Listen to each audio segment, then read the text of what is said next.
This is Andrea Askowitz of Writing Class Radio. Our submission period is now open.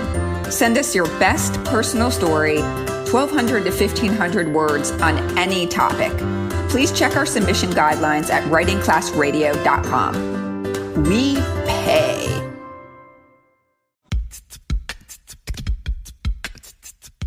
This is Writing Class Radio. Welcome to Season 4. Welcome to Season 4. Welcome.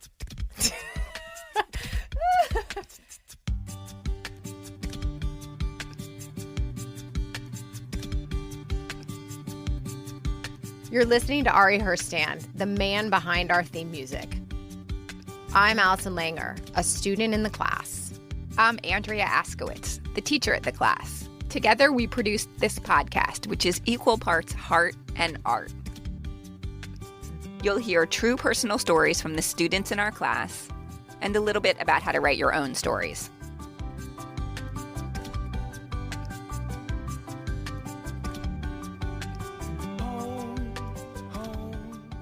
All stories bring the reader or listener into a world. That's the job of the storyteller. We talked about this in episode 29, where one of our students, Nilsa Rivera, took us into her world and really showed us what it sounds like to be hard of hearing. So check it out. Listeners have told us that was one of their favorite episodes. We're talking about worlds again because Andrea got so excited by Nilsa's story. In class, Andrea had us make a list of the worlds we live in. Then she said, pick one and take us into that world. I wrote single mom, tennis player, online dater, windsurfer, gym rat, health nut, tighty-whitey. Wait, what? You're a windsurfer? I was this awesome windsurfer. What? What's that look on your face? I lived in Hood River, Oregon. It's like this huge windsurfing place. And I lived there for a summer and I learned to windsurf and I got stranded. And then I went to, and then I got rescued.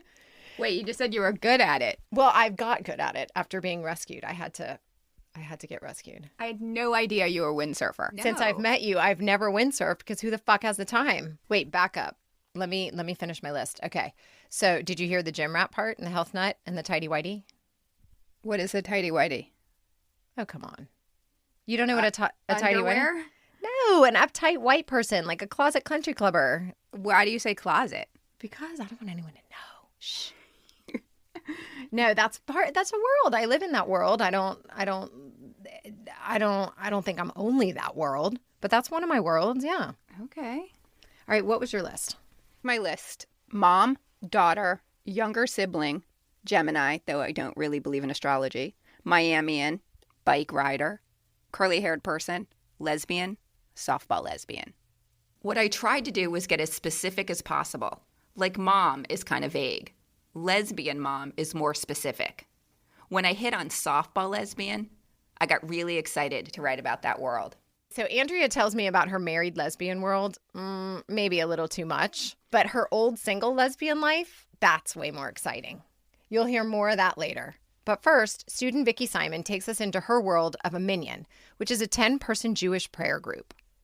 I'm Jewish, so I felt like I would know more about her world. Well, I knew nothing about the world of a minyan. Viccy worked on this story at home and then brought it in for edits. This is called Minyan by the Numbers. Jews count everything. We are a tribe bound together by the Torah in which every chapter, every passage, every word, every letter counts. We count days, weeks, months, years, prayers, blessings, amens, and hallelujahs. After our ancestors left Egypt, as soon as they reached Mount Sinai, Moses called for a head count. We do all this counting while proclaiming the oneness of all things. I learned this at a twice-daily minyan prayer service. The word minyan actually means number and refers to the assembly, a minimum of 10 Jews aged 13 and older who must be present to recite certain prayers. Among the 10, some groups count men only. My group counts women too. You need a minyan to read Torah. You need a minyan to say Kaddish, the prayer honoring the dead, because no one should have to mourn alone. I show up in the chapel at 7:30 a.m. with the regulars. We come to be counted, but we have a curious tradition that prohibits us from counting each other out loud. We count feet or heads, or we say, not one, not two, not three. I call this the uncounting. We also count the things that matter to each of us. Happy things, heartbreaking things, sorrows, blessings. Some of us count publicly and some secretly. The prayers begin on page 6 with 14 wake-up blessings. Mike reads the Hebrew. He is an older man with silver hair, an orchid grower. His plants adorn the windowsills and the podium where they are arranged lovingly. Mike counts orchids. He also counts the number of consecutive minyans he has attended, 1,700. This number matters to him, but I don't know why. I don't keep track of my own attendance. I come to minyan in spurts, sometimes because I want to, right now because I can't bear not to. I came to my first minyan because I was curious. When my father died 22 years ago, even if I'd wanted to say Kaddish, I couldn't. I had 3 small children and no one to watch them. After the kids grew up, I realized that I had never mourned my dad, and losing him was still fresh and painful. I came to minyan on his yahrzeit, the anniversary of his death, about 10 years ago, and then I began stopping by regularly.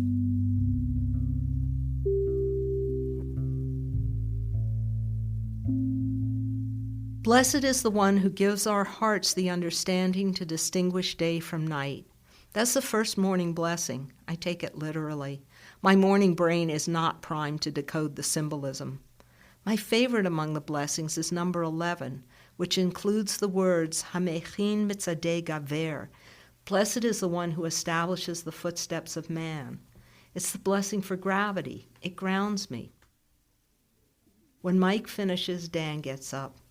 He's a burly man with a resonant voice and a gracious manner.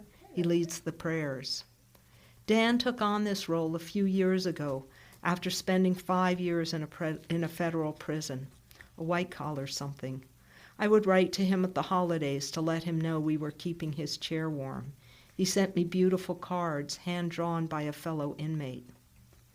I once asked him if he ever ran into Jonathan Pollard, an American who spied for Israel and served 30 years in the same prison. Dan said he didn't know Pollard, but I think maybe it's taboo to talk about other inmates. When Dan recites the first lines of Psalm 30, it takes my breath away. I rushed through this psalm hundreds of times. Then one day not long ago, a day when I was angry about something or other, the words opened up and spoke to me. Rafa'enu Hashem v'nerafeh, Hoshi'enu v'nivashea, Ki tehilatenu ata, V'ha'aleh refuah shlema l'chol mekotenu, Ki el melech rofeh, Ne'eman v'rahama ata, Baruch atah Hashem, Rofeh holeh amo Yisrael.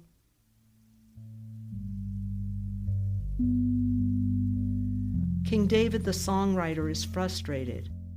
David wrote, I had said in my serenity I would not falter, ever. But he faltered like we all do. I skip a bunch of hallelujahs and catch up with Ashrei, Psalm 145. Done right, the front end of each line is a call. The back end is an answer to a question hidden in the middle. A why, a how, a who. Once you've heard it, you never forget it. From there, my thoughts wander until the Shema declares, Listen, Israel, the Lord God, the Lord one. The word is does not exist in Hebrew. I sometimes read the Shema as God is the one and only. Other times I read it that God is one with all things. I like having that choice. We stand for the Shemono Esrei, the 18 blessings. Here's where you get to talk to the director. Make your case as to how you think things should unfold. God's moment to listen. That sounds absurd, I know, but when your heart seizes up with fear, you want to believe you have influence with someone or something powerful. The fear dissolves the borders between rational and cuckoo and makes way for faith in the impossible. This is my time to plead, bargain, wheel, and deal.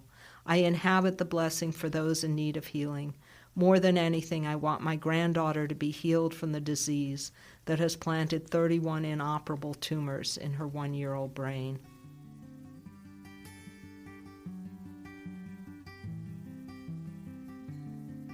God knows she doesn't deserve them, and it's God's job to banish them, to uncount them. Along with the regulars, mourners often cycle in and out of minyan. The Jewish pattern calls for mourners to recite the Kaddish for 11 months, morning and evening, after the death of a loved one, and again on the anniversary or yard site. The Kaddish sounds like an ancient echo reverberating and repeating. Most of the words are not Hebrew, but Aramaic, a language spoken by Arabs and Jews. Yitgadal v'yitkadash shemei rabbah, v'alma divrach hirutei, v'yamlich malhutei. 10 people, we each come to count the things that matter to us, the things we cannot survive mixed in with the things we love. 11 months of mourning, 150 psalms, 5 years in prison, 1,700 minions, 47 orchids, 1 granddaughter, 31 tumors. As much as I come to check in with the director, I come to share a oneness with the others who carve out this time to bless, to sing, to pray, to plead, to cry, to count and be counted.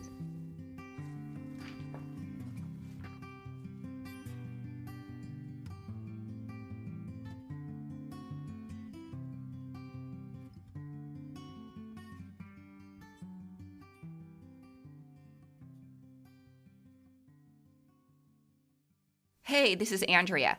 Like Allison, I also didn't know how a minyan worked until Viccy brought me in. In an early draft, Viccy didn't write why she started going to minyan. Everyone in class wanted to know. In this draft, she tells us, which helps us walk in with her. In an earlier draft, she also didn't tell us what a minyan was until late in the story. She assumed people would know. This might seem basic, but when we're so familiar with our world, we assume other people know it as well as we do. When we asked Viccy to define minyan, she did more. She explored what a minyan meant to her, beyond the dictionary definition. What she did so well is give us specific details. An important writing concept that sort of defies logic is the more specific, the more universal. So the specifics of Viccy's story, the details like actually hearing the prayers, in this case in Hebrew and Aramaic, serve to bring us in, even if we've never heard those prayers before. I love how this happens. The reason we read is to enter someone else's world. So when we write, our job is to bring people in. I might never go to minyan or understand why someone would go twice a day, but because she explains it so well, I get it. Now a word from our sponsor, but stay tuned because a story of mine is coming up next. For anyone interested in improving your writing, First Draft, Weekly's writers group, is for you. It's Tuesdays, 12 to 1 Eastern time. It's a community. We come together to write for 30 minutes, share what we wrote, get feedback, and leave inspired. First session, always free. Otherwise, $35 a month. That gives you 8 full sessions a month.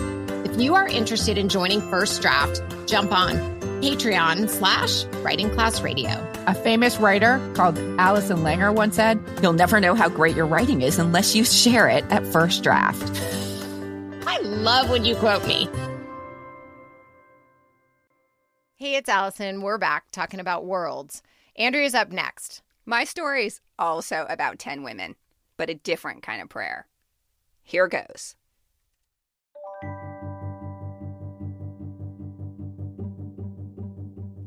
When I came out 25 years ago, I came out hard. I got my hair cut G.I. Joe style. I only wore Doc Martens. I let my armpit hair grow out. I joined a softball team. I was 23, and when you come out late in life, and by late I mean any time after 13, you have a lot of catching up to do. At least that's how I felt. I also felt like I imagined a 13-year-old boy might feel. I had a boner for a year. I came out in the East Village and fell in love with Jillian. Jillian was model beautiful. She had giant green eyes. She wore lipstick. We lasted a year, then broke up for a million reasons, but mostly because she didn't love me. At the time, I thought it was because I wasn't butch enough, so I joined a softball team to get her back.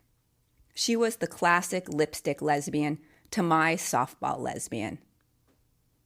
I know it's cliche to say lesbians play softball, but they do. And I know it's not fair to say that all softball players are lesbians, but they are. I played for the Cubby Holes. That was the name of the bar that sponsored us. The year I was on the Cubby Holes, we won a gold in the gay games. I know you're thinking I'm probably an awesome player. I'm decent. But the truth is, we won a gold because there was an international softball tournament happening the same week as the gay games, which meant all the real players, all the softball lesbians from around the world who were actually good, were at the international softball tournament, and then hacks like me were left to field teams at the gay games. So the competition wasn't all that, which is how I got an Olympic gold and how I know that all softball players are lesbians. Because we're lesbians, Jillian and I stayed friends after our breakup. I was sure my being an Olympic athlete would ignite our fire, so I spent the week at the gay games wooing her back. I invited her to all our games, and she came, which obviously meant she wanted me back. In the finals, I scored an RBI to win the gold. The team lifted me on their shoulders the way they lifted Tanner in the Bad News Bears, and while I rode the team, I spotted Jillian, and she was beaming. We were on. After the game, Jillian invited the team to her place in Soho. I was the hero, and she was my girl. We hung out for a long time, all of us wearing gold medals around our necks. I put my medal around Jillian's neck. We ate chicken wings and drank Coors out of cans and spent hours giving each other high fives. Slowly, people started to leave until the only ones left were Jillian, our pitcher, and me. Then our pitcher asked to take a shower. I thought it was odd, taking a shower in some girl's place you don't really know. But she was sweaty from the game, so I guess the shower made sense. The apartment was one room with a bathroom, so when she opened the door, she stood there in front of us with a towel wrapped around her waist like a gun holster. Without her sports bra matching them down, our pitcher was a doorway filled with boobs. It was at that moment that I realized sometimes I get things all wrong.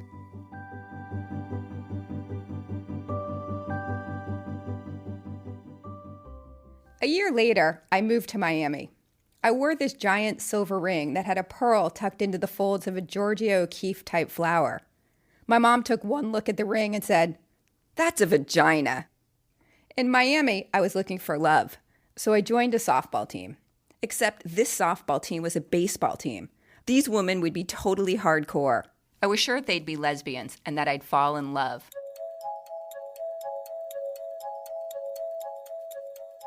On the first day of practice, I looked down the lineup and they all checked out. Bull dykes. There was Ada, our pitcher, who was totally butch.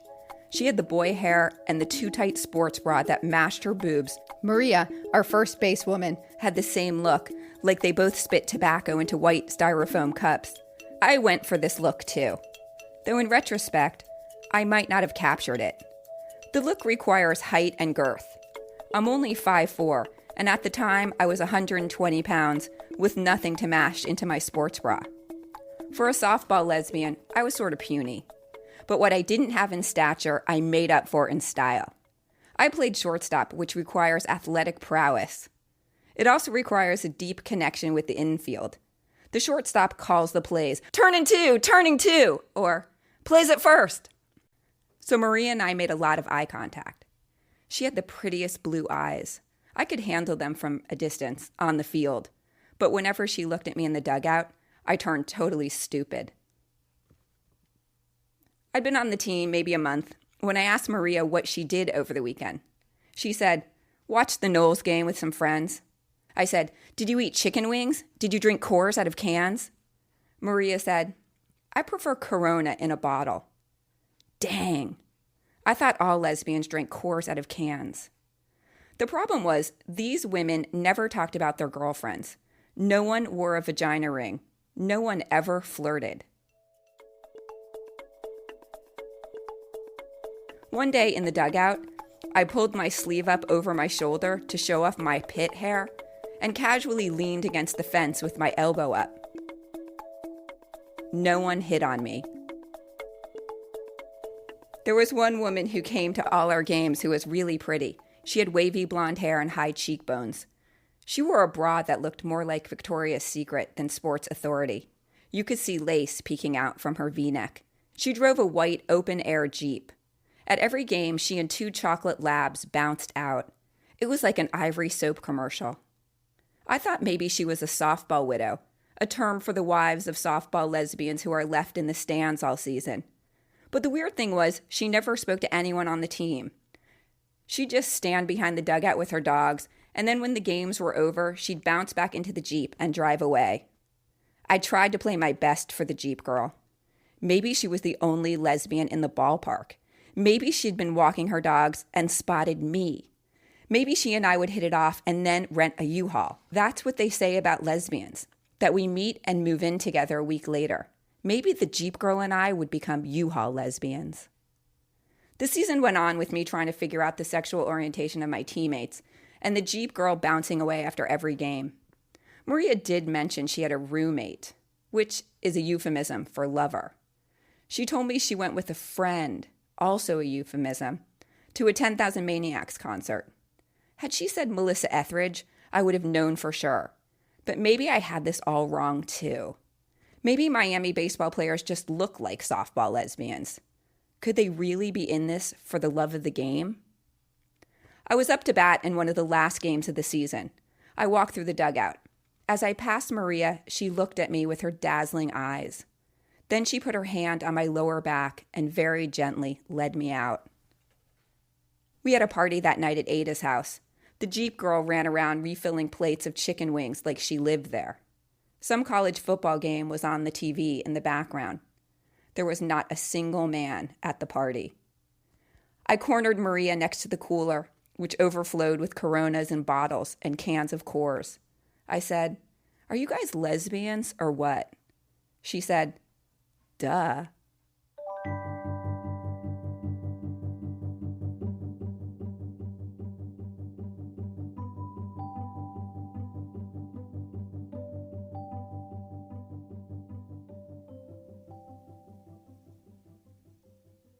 Something bugged me about your story, I gotta say. Will that hurt your feelings if I tell you that? No, go ahead. What was it? Are you sure it won't hurt your feelings? Yeah. Okay. All right. How in the world can you be sure that every woman who has ever stepped on a softball field is a lesbian? I played softball in high school a little bit, and I'm not a lesbian. I was committing the character, the Andrea character. I was trying to stay true to Andrea at 23. But I'm also sort of exaggerating on purpose. Like, in retrospect, I know I'm 49 right now. And I know now that not all softball players are lesbians and that all lesbians are not softball players. That's a gross exaggeration. That's a silly stereotype. Okay, but I wanted that realization in the story. I needed that. So I also said twice in the story, and I'm totally curious if this worked or not. I said twice in the story that I'm wrong about a lot of things. Or maybe sometimes I get things wrong. And so I'm hoping that what I'm saying in the story is that these stereotypes I thought were true were wrong. And the danger of that is that I'm like perpetuating these ugly stereotypes. But I feel like I'm doing it with such fervor, like I'm doing it so hard that I'm hoping people, and this is what I'd like to put out to the listener. Listener, do you get that I am kidding, that there's like a wink in my voice, a tiny bit? Or did you think I was stereotypically idiotic and that I really think all lesbians are softball players? If you have an opinion, email us at info@writingclassradio.com or say something on Facebook or Twitter. This story brought me into Andrea's dating lesbian world. Even though I'm not a lesbian and I don't play softball, I know what it feels like to be looking for love. Softball lesbian or not, I get it. I've never been to Minyan either, but I got that too. We'd like to hear from you. Take us into your world. Thank you for listening. If you love this podcast, tell your friends and teach them how to load a podcast. And then go to our website and subscribe. Also, don't forget to rate us on iTunes. It's not called iTunes anymore. Apple Podcast? Mm-hmm. It's not ever called iTunes? Nope. Don't forget to rate us on Apple Podcast, formerly iTunes.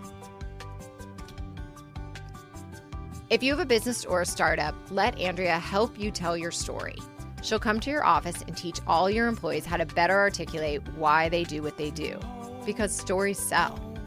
And I'm also for hire. I'll come to your retreat and help guests write through their shit so they can live free. Writing Class Radio is produced by Virginia Laura, Andrea Askwitz, and me, Allison Langer. Theme music by Ari Hurstan. This is Andrea. I'm just going to read the music credits because Allison's having a laugh attack. Theme music by Ari Hurstan. Additional music by Dr. Turtle, Jason Shaw, Poddington Bear, and Dave Deppie. Writing Class Radio is sponsored and recorded at the University of Miami School of Communication. This episode is sponsored by the Sanibel Island Writers Conference, November 2nd through the 5th, 2017. There's more Writing Class on our website, Twitter, and Facebook. Study the stories we study and listen to our craft talks. Write along with our community by posting on our daily prompt page or email your 8-minute prompt response to info@writingclassradio.com. There's no better way to understand ourselves and each other than by writing and sharing our stories. Everyone has a story. What's yours?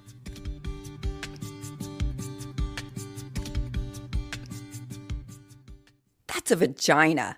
That's a vagina. That's a vagina. I'm sorry, can you get that one more time? That's a vagina. How's that? I'll say it one more time. That is a vagina. Now that is a vagina.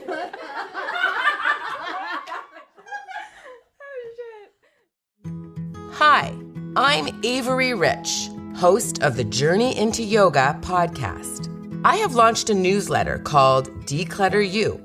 For $8 a month, you will receive helpful tips to help you create the space you need to live and breathe better.